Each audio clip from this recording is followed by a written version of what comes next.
Hey everyone, this is Kassarian, and today I'm going to be showing you a little bit of a tutorial on a very useful construction that I tend to use a lot in a lot of my energy builds. Alright, so I'm going to be the first to say this was not my idea. This is in no way anything that I have ever come up with. In fact, this is a pretty standard build, and I just wanted to kind of walk you guys through it. And this actually uses a component that is it uses a mechanic that is very useful within Minecraft.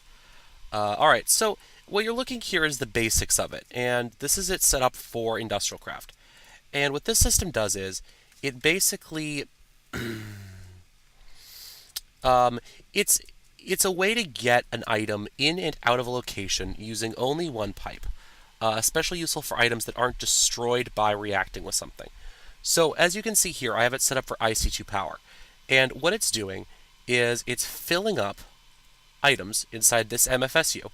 It's charging them up. You can see the Lapitron crystals being charged right now, charged by those solar panels.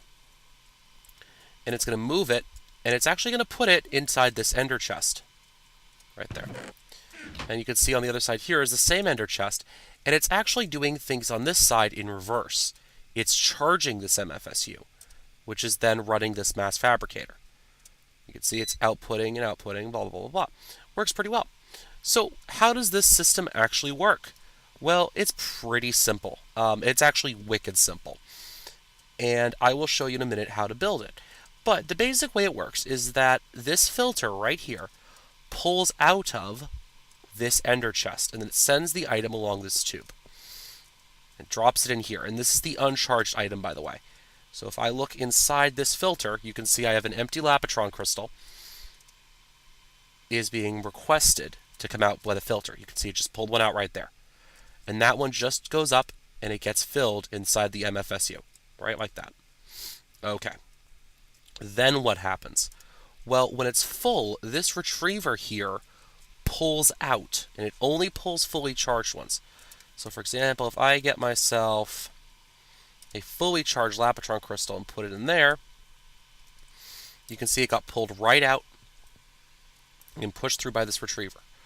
It's getting sent into the ender chest. You can see there's a full Lapitron crystal in the ender chest. What's happening on this side is that these Lapitron crystals are getting, the full ones, are getting pulled out by the retriever out of this ender chest. They're getting sent along into this MFSU. They are then discharged in the MFSU, and the energy is currently just going into a mass fabricator. I just have that set up for the sake of eating up the power, just for testing purposes. When it's empty, this retriever pulls out the Lapitron crystal. See? Pulling it out at 26. Damage value 26. That's an empty Lapitron. It pulls it out and it sends it back into the ender chest to be recharged. Pretty simple, right? Exactly. Now, I only have a couple Lapitron crystals in this system right now, and I could throw a few more in. But I'm going to show you, and this is really useful for getting power places. Okay? So say I have a massive frame ship somewhere that-a-ways, right? And I don't want to have to provide it power. With IC2, this is less of an issue. But say with red power, I don't want to have to provide it energy to, run its frame engines and do this and do that. So what I'm going to do instead is I'm going to use this system to send it power. Now, how am I going to do that? Well, that's pretty easy. So let me just go over here to a nice clear area. Yeah, right here works. I'll put this here. I'm going to throw down that. Going to connect some... You know what I'm going to do? I'm actually going to get myself some cobblestone so I can build this out a little bit. Cobblestone. There we go. And I'm going to make it daytime at the same time. If you guys notice I keep hitting escape, that's actually because I've been playing Terraria lately. It's a really cool game. Check it out. I'm personally not going to do a Let's Play of Terraria. If I get enough people clamoring at the walls for me to do one, I may, but honestly, I don't. It's already being done. If you check out Spumwhack on YouTube, he's doing a Terraria Let's Play, although, as the moment I'm recording this video, I think he may have /rage quit, so, yeah, about that. So I'm just going to throw down these solar panels just to get this bat box charged up a little bit. Yeah, you can see it's already starting to fill up. So I'm going to be charging BT batteries in here. All right, that's pretty simple. Charging up those BT batteries. Okay, so now I need to run my pneumatic tubes, and they need to run from the top, like this. And oh yeah, you see it doesn't connect on the side. Hallelujah, thank you God. All right, and I'm not going to make this too compact because I want you guys to be able to kind of see what's going on with this. Okay, and then I'm going to throw down my retriever and my filter. I forgot to give myself retrievers. There we go. And I'm going to face it with the outtake side, right, like that. And what that's going to do is that orange side is the pull side, okay? And then I'm going to have that facing in here, in towards this. The other side, I'm going to put my filter with its output side right like that. And then I'm going to take my ender chest, put my ender chest right there. Okay? And I'm just going to run some pneumatic tubing from the output of the retriever into the ender chest. And remember, this is the charging side, okay? It's very important to remember which side is your charging side and which side is your discharging side. Okay, so I set that up correctly. And then I'm just going to get some red alloy wire.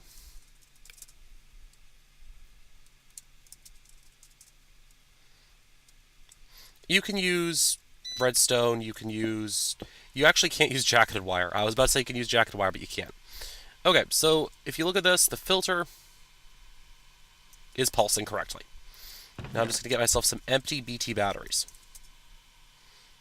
I think those are empty BT batteries. Let me check. And I'm just going to charge one of these up. Yes, okay. I'm just going to make sure that I have... Sometimes... Okay, good. With industrial craft, sometimes it's I've just been crafted state and it's I'm discharged state are actually completely different. So, okay. I'm going to throw one of my BT batteries right in there. I'm going to throw my charged BT battery right in there. And I'm going to need to run some power. Now, thankfully, you can actually do this. And I don't know why I didn't do it on some of my other builds. I'm just going to put a cover strip there. Just I don't know what it's like when you do that. What happens if you connect in series like that, but it's also series parallel. If LRM is actually following real-life electricity as much as I think she is, it's far too complex for me to want to actually get into. Okay, so if you see I now have the system running, and it should be draining some of its power to charge up the internal storage in the retriever. So now all I have to do is just drop some BT batteries right in. You can see they're getting disappeared? To where? Oh. I think I might have another ender chest on this network somewhere. I don't know where I'd put... Oh, I know what happened. Okay, never mind. Okay, so I forgot to color the ender chest because I'm a noob like that. Let me just get some... Let me just get some lapis dye. Okay. Don't forget to color your ender chests, kids. And yes, this is the... I am running 1.2.5 right now. So that may make a difference. I don't know if ender chest is going to continue. Okay, so you can see it's pulling out one at a time. Oh, look, it pulled out too many. Oh, well, that's not a big deal. It's going to send it right back anyways. And you can see the full one just got pulled right out. And the full one's now going to get dropped. Oh, son of a gun. I used blue over here, didn't I? Well, actually, that's not an issue, okay? That is actually not an issue. Because these filters and retrievers are actually set up in such a way that they're not going to interfere with each other. The setup over there for IC2 is actually not going to try and pull out those try and pull out the BT batteries. Thank God. Otherwise, I'd have just created myself kind of an issue. And as anyone can attest, getting items out of RP2 pipes can be kind of difficult. Okay, so now I'm going to set up my output side, and I'm going to put it down right over here. It can be as far away as you want, as long as it's... And that was the wrong block. It can be as far away as you want, as long as everything's just kept chunk loaded. So this is the discharge side, so everything has to go in from the bottom, right? Right. Okay, so we're just going to run our cabling just like this, our piping just over here, and we're going to put our retriever. Once again, we're going to put our retriever's suction face, the side it pulls from, over here. And once again, we're going to put our filter side input like that, drop this down there, and connect that. If you notice, these systems are functionally the same. There's actually very little difference between how these things are set up, which I appreciate, actually. It makes it really easy. The only thing you really have to remember is which facing on your bat box. Oh, wow, okay, it's pulling... Oh, son of a gun. Okay, and this, guys, is what happens when you don't do things properly, and it's going to jam it. So what I'm going to do is I'm going to get myself a chest.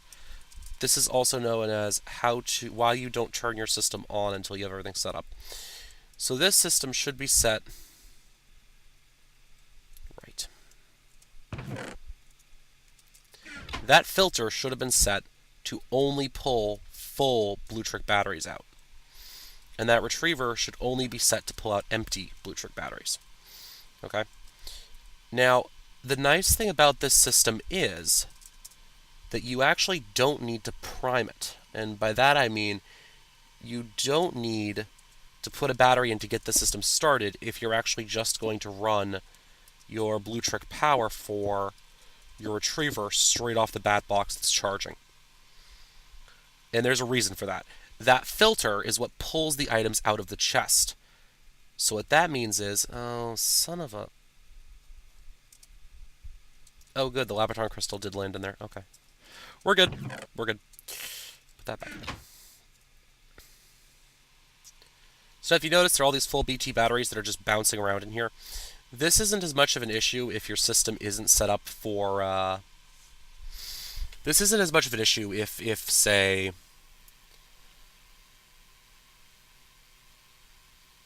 I don't know what I was going to say. Sorry about that, guys.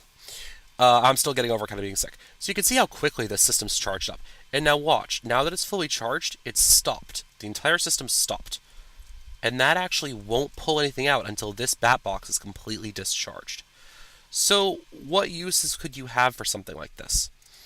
And that thing, this will eventually build up more power, because now that the system's shut down, it's just going to charge the empty BT batteries that are left in here.